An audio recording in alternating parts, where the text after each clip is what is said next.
Hi, everyone. It is Cyndy from Soulprint. I have a really extra special video that we're putting together for today. Um, the gentleman that I'm sharing my screen with, I'm quite flattered to share my screen with, is named Marcus Toole. He has kind of his finger on the pulse of what is going on in Georgia, within Georgia politics, within some of the long-term plans in Georgia. And it's fascinating because he is going to be able to sort of give us a perspective that I think certainly this little Canadian here does not have. But honestly, I think a lot of people, even in the United States, perhaps are not quite aware of. And so we're going to ask him to share some of his knowledge and allow us to kind of take a peek into what's going on in Georgia. And the reason I'm interested in this, of course, is because, as you well know, Georgia played a huge and instrumental role in the last election. Well, we've got another one coming up, and we kind of want to make sure that Georgia sort of continues to help the country move in the right direction. So, Marcus, thank you so much for joining me. I'm delighted you're here. I'm flattered to be here, and Cyndy is just amazing. So, and I watch her show just about probably every episode for the last 5 years, or probably from almost the very beginning she came on. Thank you. Thank you. So the thing is, Marcus made a statement a little while ago on one of our correspondents, because he routinely sends me, letters to say, this is what's going on. He made a comment that was basically like, Brian Kemp is smart, he's savvy, and he's ruthless. Yes. And you don't want to step on him when he has a plan. So, of course, the question is, what's the plan, Marcus? And how does that impact Georgia Republicans, Trump, and the MAGAs? Well, one thing to understand about Brian Kemp. Now, understand, I personally voted for his opponent twice, but we got what we got. And actually, we could have done much worse. Considering the state of the Republican Party. It's true. And I've never met Brian Kemp personally. I have been in a room with him for a photo op with him, and that's about the extent. But I have met the Speaker of the House for Georgia, John Burns. I talked to both Democratic and Republican state representatives regularly. Just so y'all know, I work in housing advocacy at the local level in a town called Statesboro, which is in a county called Bullitt County, which is the epicenter of a massive industrial revolution around green technology. And this green technology revolution is Brian Kemp's baby.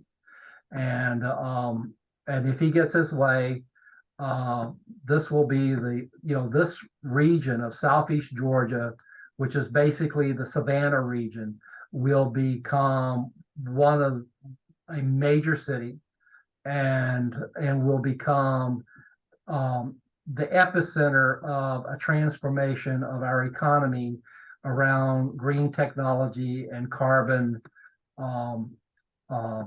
post-carbon economy.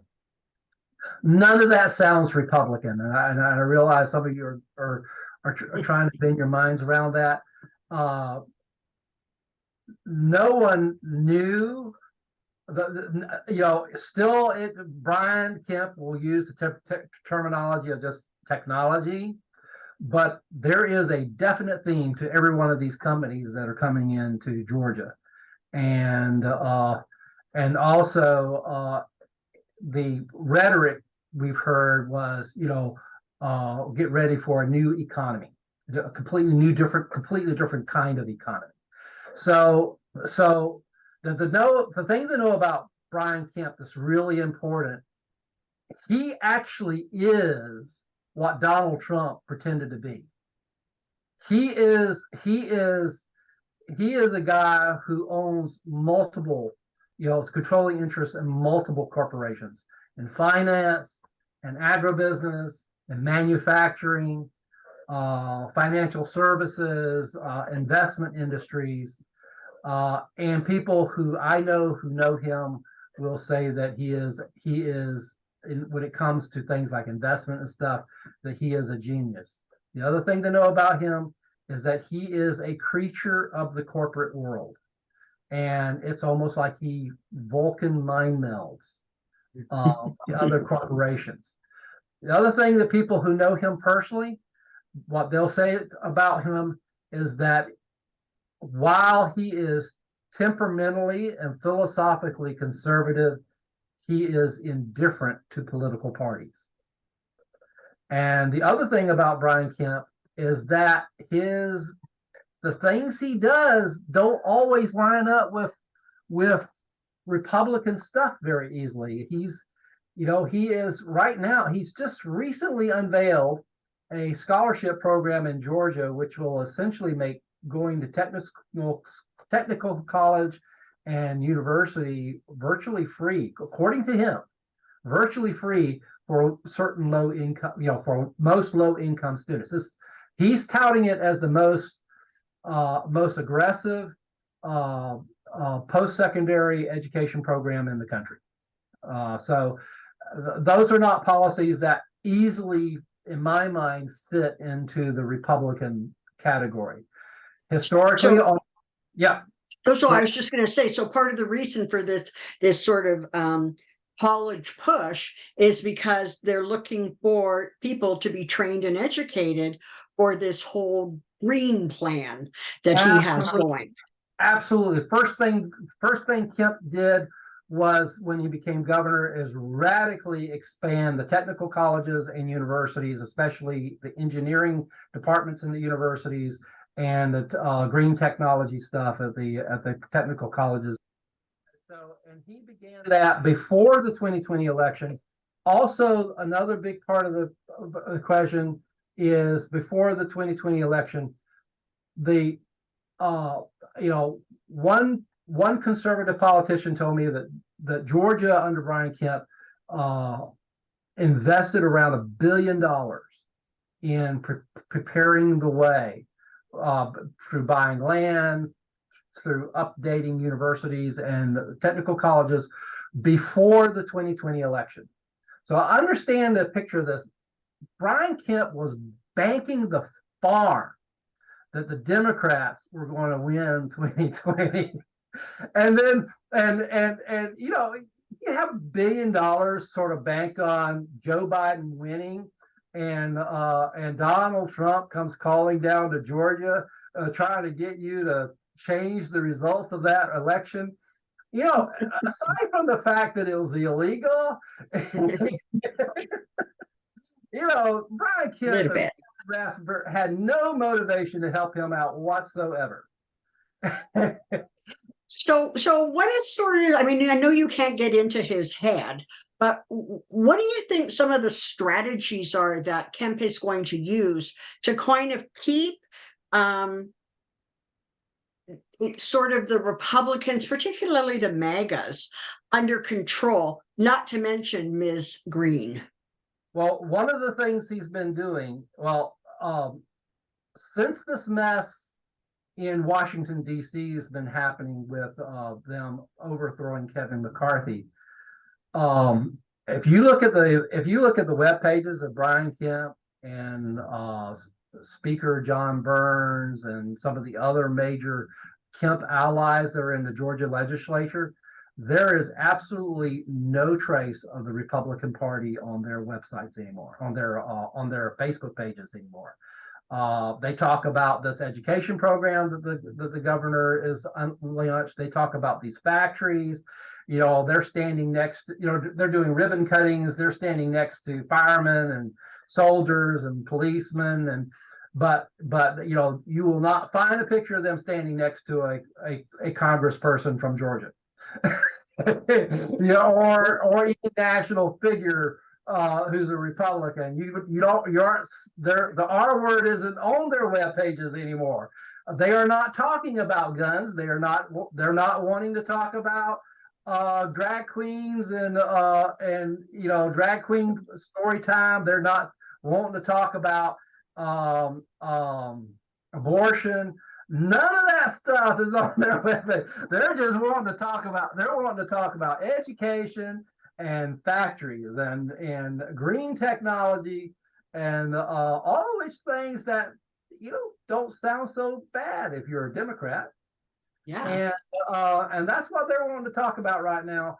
And you can, you know, one thing to understand about Georgia history in the mid-90s, a Democratic governor took the battle flag off of the Georgia flag, and a bunch of Georgia legislatures walked across the aisle and turned the state red, and it happened like overnight.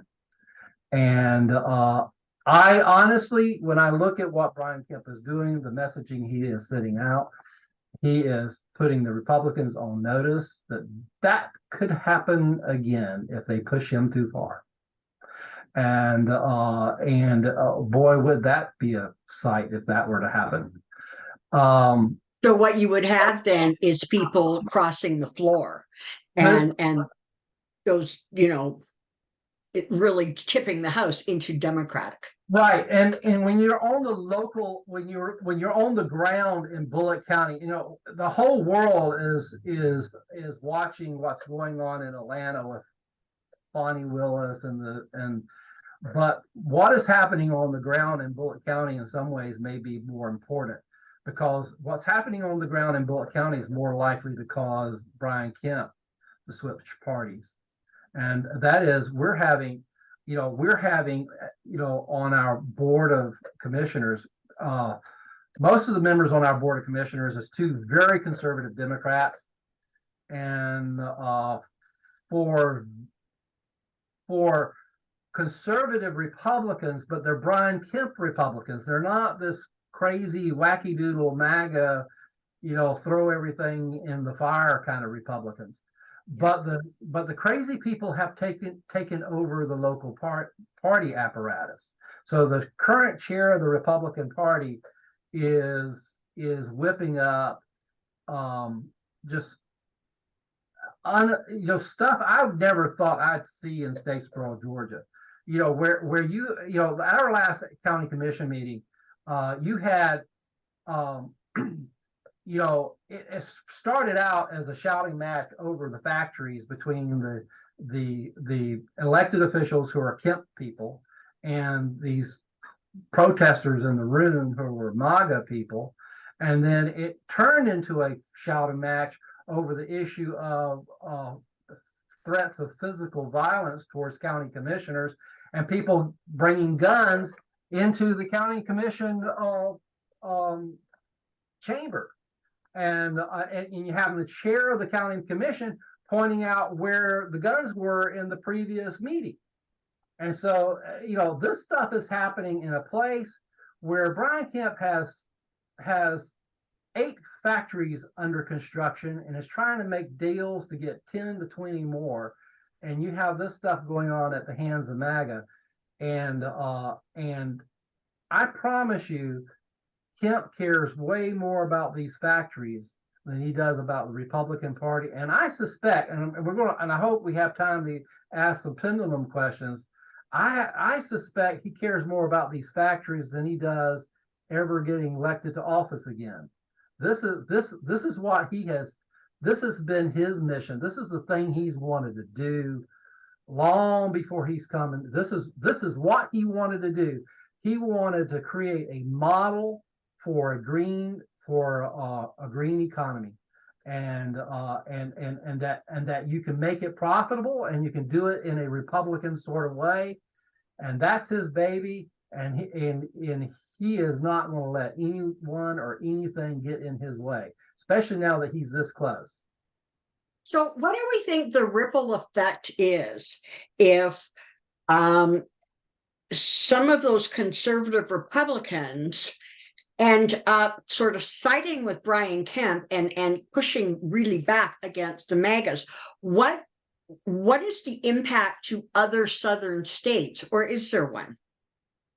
I I think I think two things will happen, especially if Kemp does something, and I think he'll do this.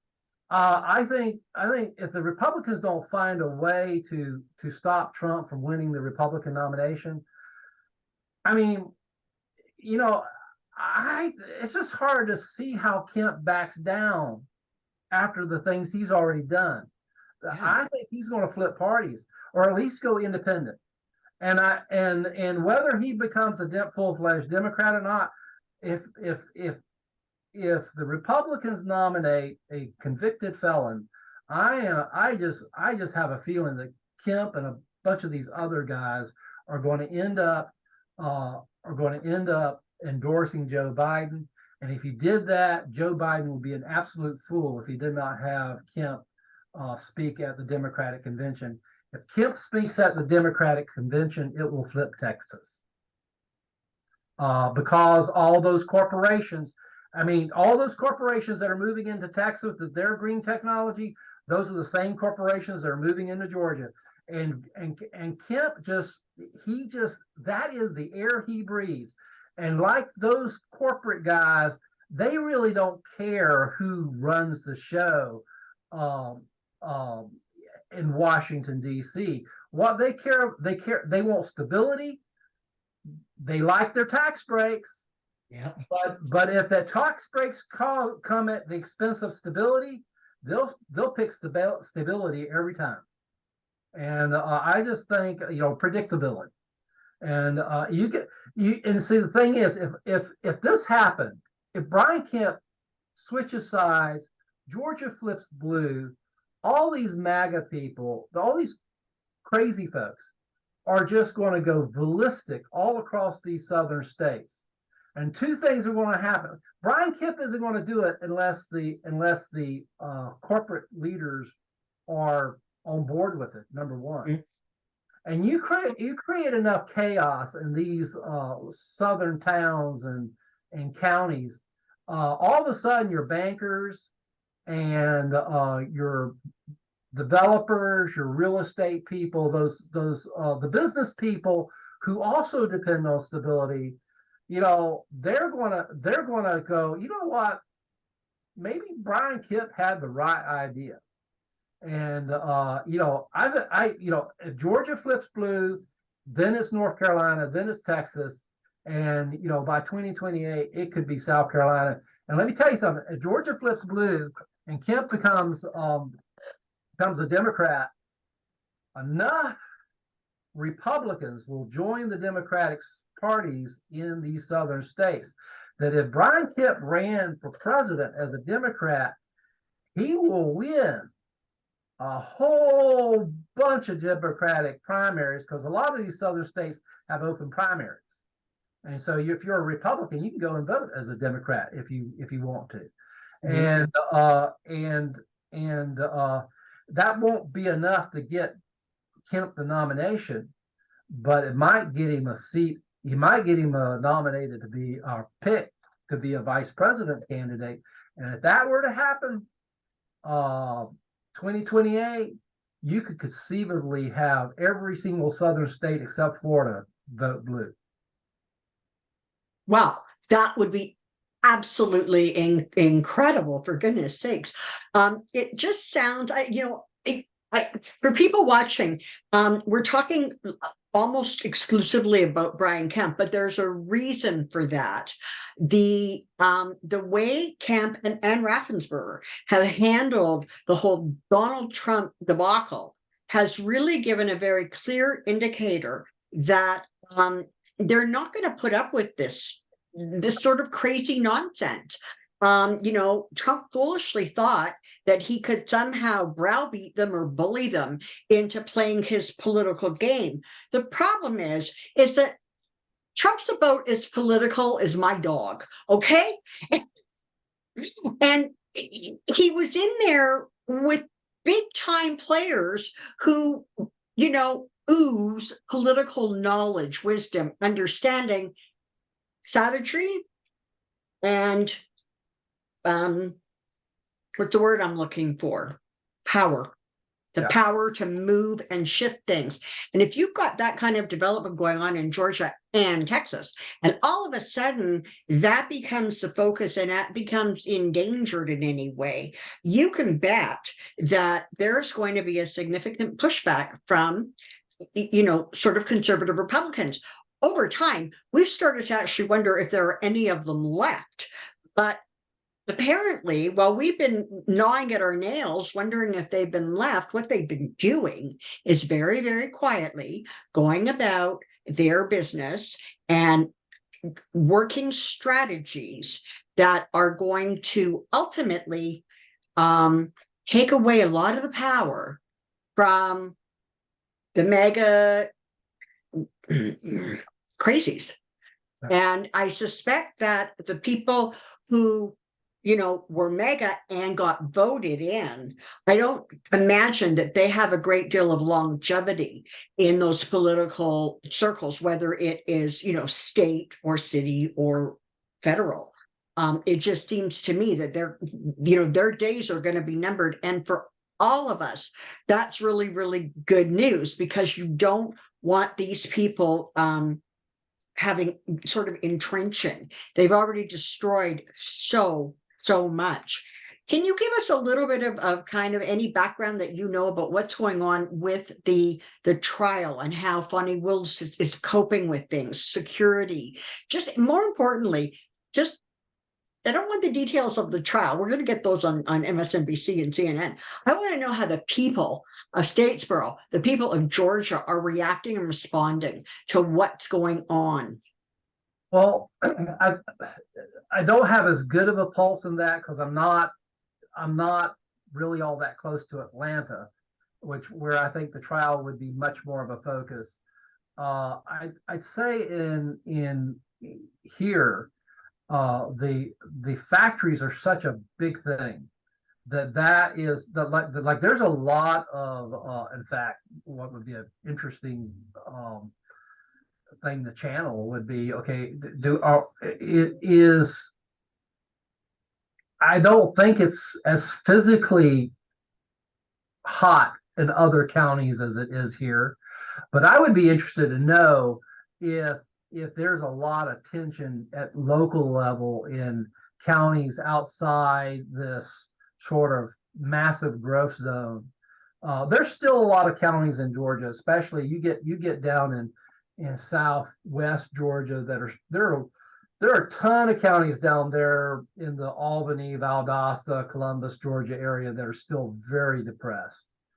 And I would be interested to know if those counties are having the same kind of agitation between the Kemp folks and the MAGA folks that we're having here. Where here, it's just the culture. This whole region's going to be blue in 10 years. My county is, and I think these are very, and our city planner thinks this, agrees with me.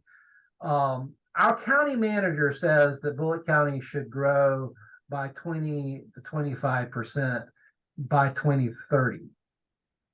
That's not far off, and that's a big number. That's a big number. And I was in a car with our city planner for about 4 hours yesterday, and he was saying, no, I think the county manager is lowballing it by about 10 to 15,000 people. and the reason he's lowballing it is that you already have a mutiny. If people knew how big this thing is that's coming, everybody would be freaked. But the county west of us is beginning to get these plants, and that county, the county seat,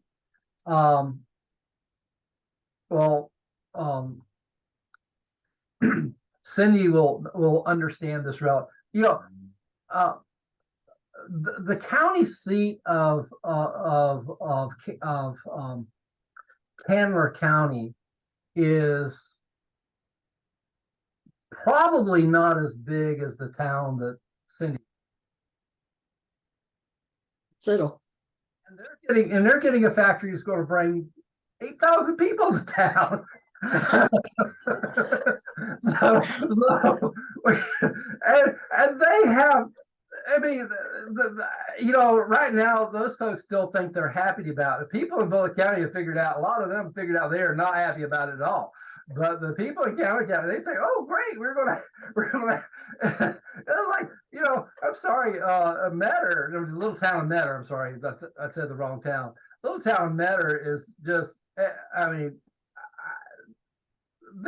they haven't got a clue what that's going to do to them. So, okay, so we can take away a couple of these things. One, if you have someone in your family who is thinking about, you know, university, college in the next couple of years, you might want to consider, you know, directing their attention to Georgia, particularly if they're, you know, interested in green technology, the environment, et cetera. It sounds like that's going to be a significant place to go. When I was pulling my hair out, going, why is Marjorie Taylor Greene popular? Like, why have her constituents not like just revolted? I mean, at least the way Boberts did. He explained to me that that's just in that area. She is still really well respected. They like her. Which for the rest of us who aren't used to this sort of Southern kind of ideas and cultures, it's very confusing to us because we don't get it. It's the difference between Appalachian culture and post plantation culture. Where the part of Georgia, Marjorie Taylor Greene is from Northwest Georgia.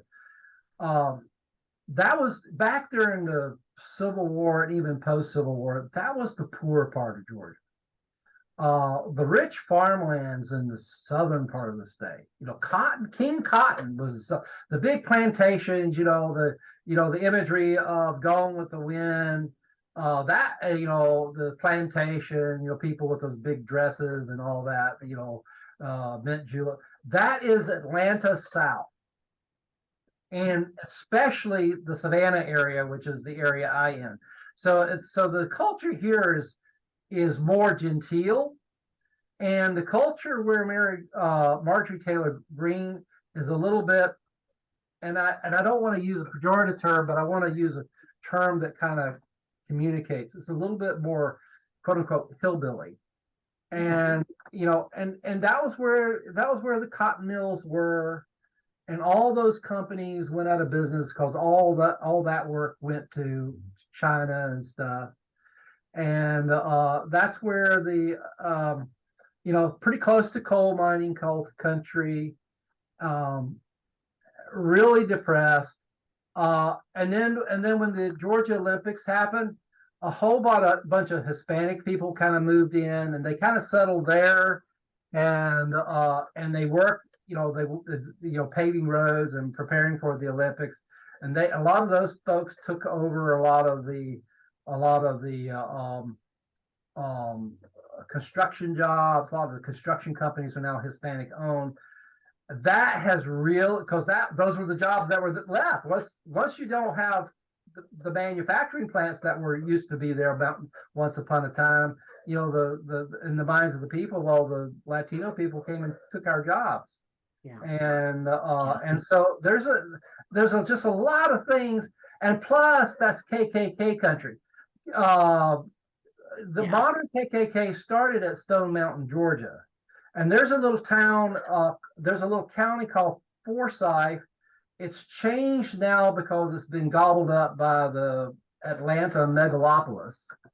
But that county, when I was a kid, up until about 15 years ago, our football team, because our county is about 39,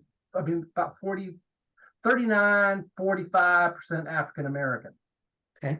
So our local football team is got a lot of black guys on it. Mm-hmm. So every time football season come around, they get a little letter from Forsyth County saying, you know, we'd love to have y'all come play our guys, but we can't guarantee your safety if they stop at a restaurant or stay at a hotel. Yeah. And Wow. Wow. So, you mentioned at the beginning of this that you have voted for Kemp's opponent in the last couple of elections. Just what is your thought about sort of Stacey Abrams' path forward? Where do you think she may end up, or where she may utilize that brilliance of hers? Any idea? I I think she just needs to bide her time. Her day will Mhm. come. And Yeah. and quite frankly, I think Brian Kemp wants her day to come. Yeah. I would not surprise me if that Brian Kemp's policies will turn Georgia blue. And I have been told by Democratic representatives that Brian Kemp wants a lot of the same things that Abrams wants. He just he just he just knew that he had to move some people around through using the economy before it could happen in this state. Given just he had to get rid of some of this old Southern culture by bringing people in. So just a question, because I don't know. Um, is the governor of Georgia sort of term out? Like, are they allowed 2 terms or 3 terms, or they can just go on forever? In 2020 in 2026, he's done. And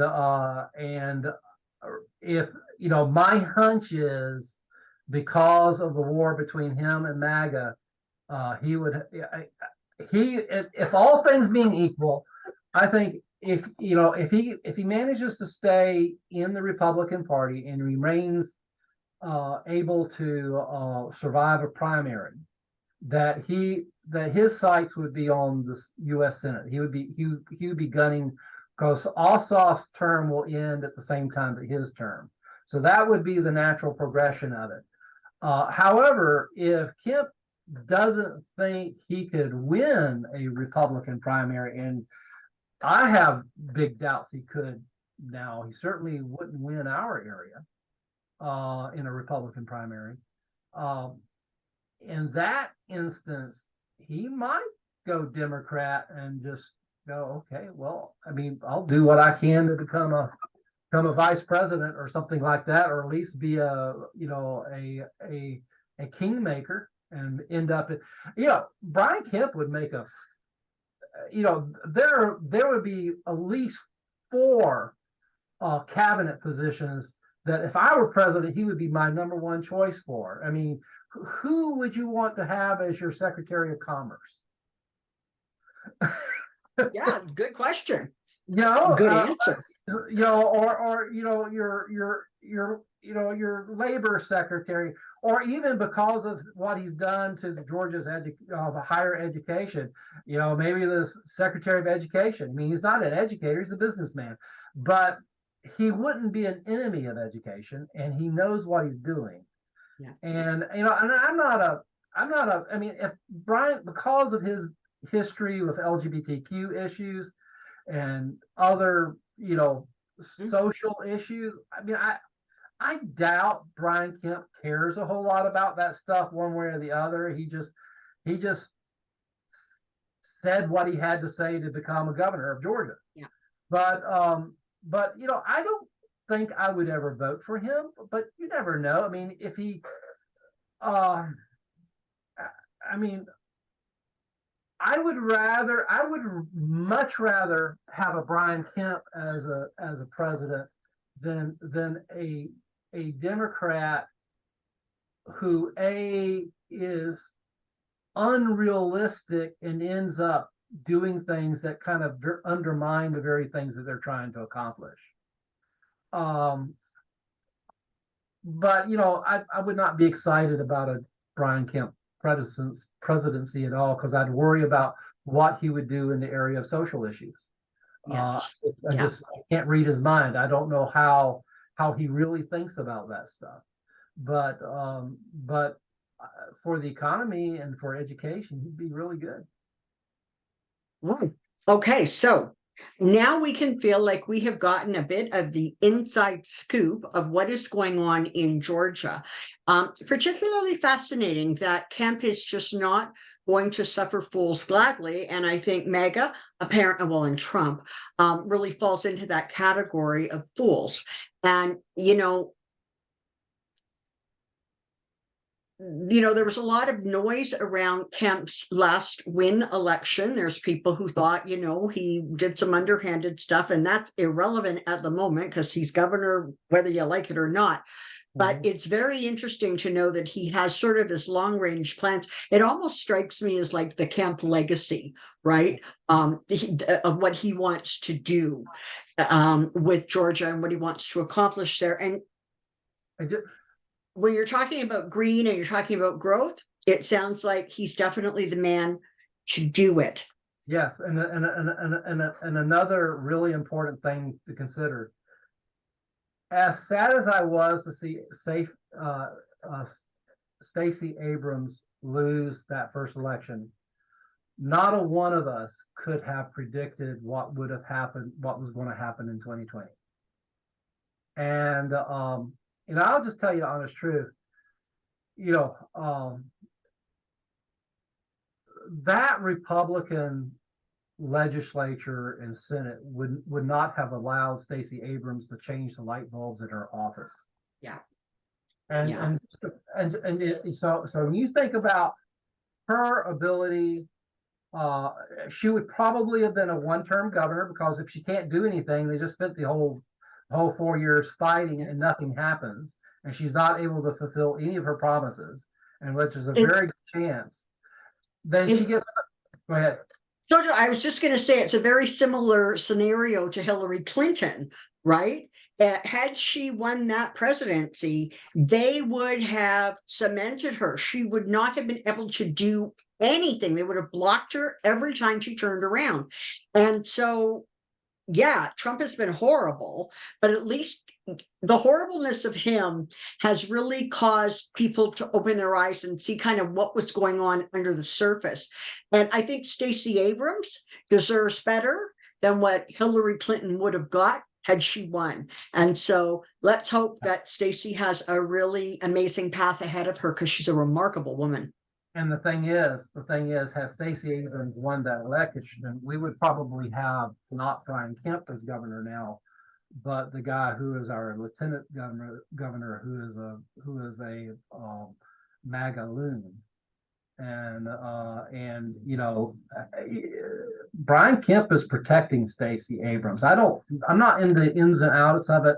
I just know that you go to his web pages, and you dig down. It's not at the top of it, but you go a little further down, it's there. And some of the things, Georgia, the Georgia legislature put it in the governor's power to create a board to investigate these district attorneys. And Brian Kemp said, "Well, you gave me the power to do it, but I'm not going to do it.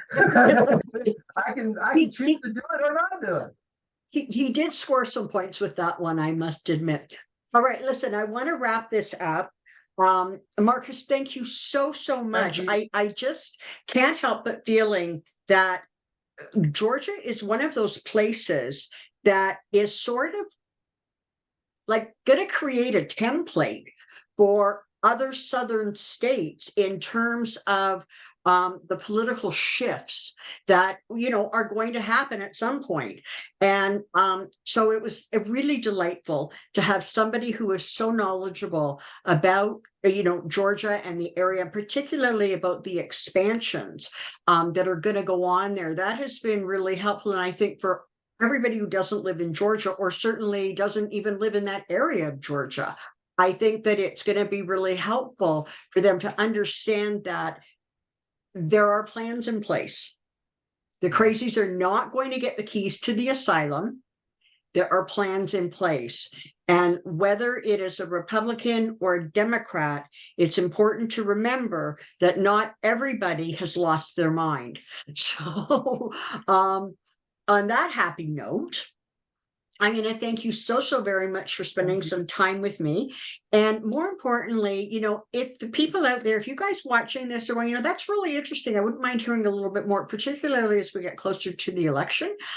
Just let me know, because, I don't have a problem at all nagging Marcus to come back. So Listen, I'm gonna say goodbye for now. My regular videos are gonna be out and about. So, you know, the Tuesday video, the Monday, Wednesday, Thursday video are gonna be out. This is coming out as a special video. Yeah, and you'll get some heads up on this. So until next time, Marcus, thank you so much. And to the rest of you, I adore you. Thank you for spending some time with me here today. Take care and be well. Bye for now. Thank you. Hold on, I gotta find my computer. There we go.